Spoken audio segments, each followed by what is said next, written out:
more and more people are paying attention to this from a security perspective. I think initially what started off as mostly driven by innovation, mostly driven by the business in many respects, is finding new ways of addressing new challenges in markets and so on. They've been going out there and implementing solutions in the blockchain, prototyping, piloting, developing POCs and various solutions like that. And more now, security has become much more relevant because we're now going into a path to production. So we're actually now talking about implementing, putting things into production, rolling these things out, and putting them out there. And they absolutely need to be more secure than, I would say, traditional IT systems, because the things that we're protecting, the keys and the tokens and so on, are actually the assets that we're protecting.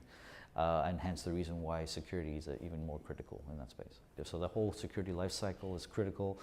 Everything from development and through to implementation and through to testing it, and also throughout the lifecycle management of any of the solutions that you implement need to be part of the security considerations that you're putting into it.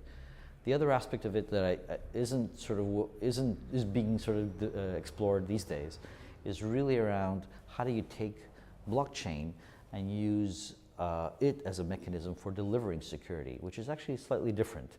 So the first one is really around implementing solutions securely, using the technologies and the techniques that we know as security practitioners.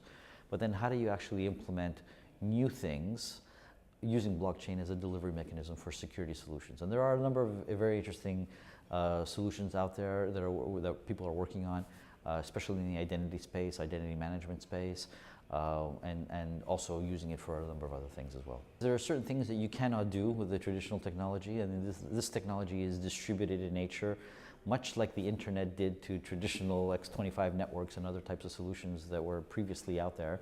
It changed everything. Blockchain is a similar paradigm that will change a lot of different delivery mechanisms for some of these solutions as well, so that are out there. Where you have centralized trust models today, that can change, or that can be impacted by this technology, because now you're talking about distributing that trust amongst a number of different participants, and that's very different actually. It's a voyage of discovery for everyone.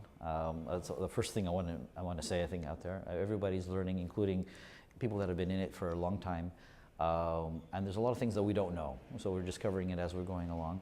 I think the first thing that I would say is get introduced, start working in it, get involved, learn more about it, and then start looking at how you can adapt the solutions, sort of advise perhaps on how to make some of these solutions more secure, get involved very early on in the process.